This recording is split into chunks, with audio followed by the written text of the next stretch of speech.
Hello and welcome.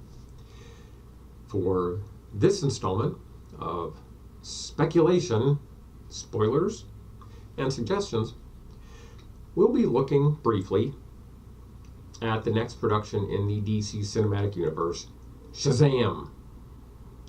Briefly, because it's a relatively succinct speculation, and frankly, after months of thinking about it, I'm not so certain the creative team will have used this for the film, but the theory still holds up, even if not explicitly stated in the story.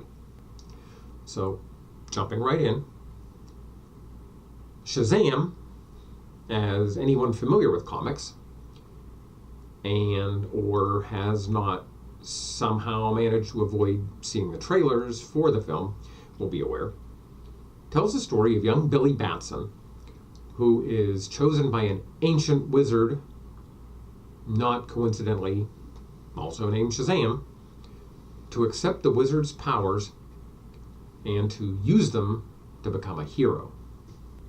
Of course, as this character is one of the oldest comic book superheroes, there have been multiple iterations and variations of this basic story over the decades. Okay, and I will get this out of the way right now.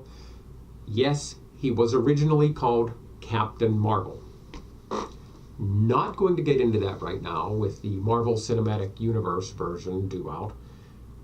That's a whole other can of worms for which neither this video nor the one we are doing about the MCU version has any bearing. Okay, so back to Billy and the powers of the wizard Shazam. By accepting the powers from the wizard,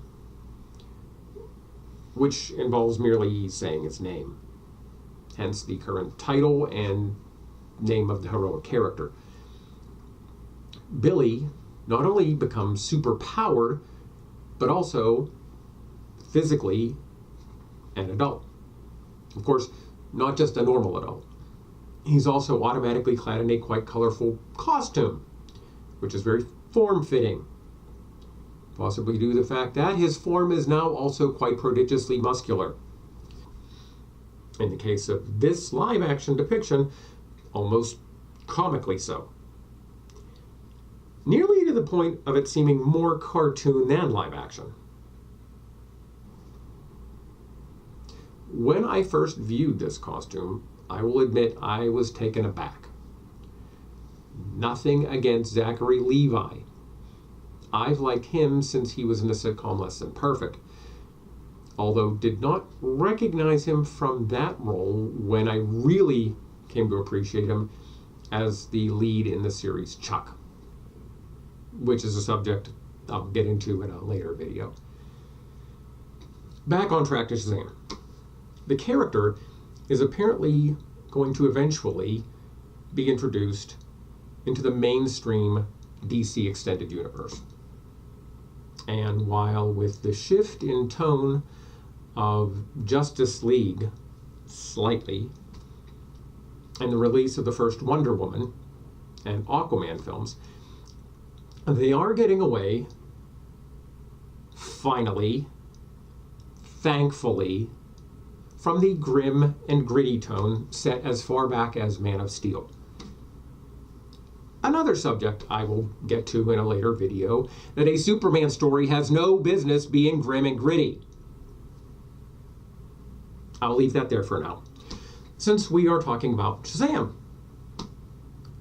So, DC is gradually working itself away from grim and gritty. That's fine.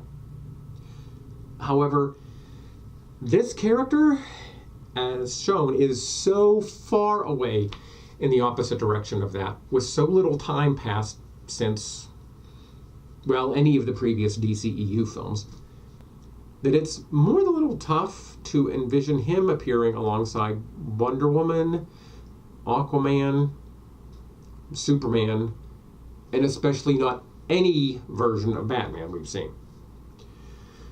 Combined with the fact that they are using a version of one of the longtime Shazam villains, Dr. Savannah, who does fall into the realm of grim and gritty. That again, this embodiment of the character, and specifically this costume, become incongruous against it. So my speculation regarding the character in general, even in the comics, but specifically for this film, is that when Billy takes on the powers of Shazam, he's unconsciously turning into his mental image of what a superhero should look like. This explains the cartoonish appearance. It's an inexperienced adolescent's imagination determining what a superhero is. That inexperience, however, is beginning to diminish almost immediately, putting Billy up against the more serious version of Dr. Savannah could possibly begin a physical change in Billy as Shazam, leading to a more realistic adult appearance that would fit in better with the previously established heroes, which would not have to lead to him becoming grim and gritty. Inside, he would still remain an adolescent growing up. So, there's the speculation. I don't think it's actually going to end up being a spoiler, but fingers crossed. Suggestion time. I hope, not in this film, it's way too soon, but I hope that down the line, maybe by the third Shazam film, they will introduce Mr. Mind.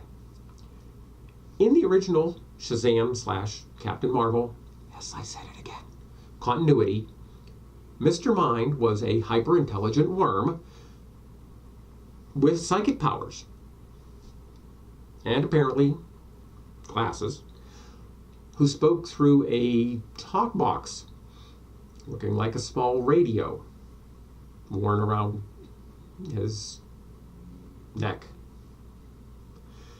Anyway, more recently, in our post-Grim and Gritty age, it was revealed in 52, one of many, many, many DC multiversal crossovers, that this worm form was merely the larval stage of an immense kaiju / Lovecraftian monstrosity that actually fed on the destruction of entire universes. Whether or not my speculation is correct, this could be something that would allow Shazam to tell a side story to the Justice League conflict with Darkseid when that comes. It could be shown that initial incursions from Apocalypse allowed Mr. Mind into our universe, or the DC Extended Universe, and Shazam could be fighting him while the full battle with Darkseid is taken care of by the Justice League. Okay. That is speculation, doubtfully spoiler, and a suggestion. As always, you can let me know your thoughts in the comment section below. And if you've enjoyed this, please take advantage of the handy like, subscribe, and share buttons that the folks at YouTube have so thoughtfully provided. Thanks for your time. Stop back again.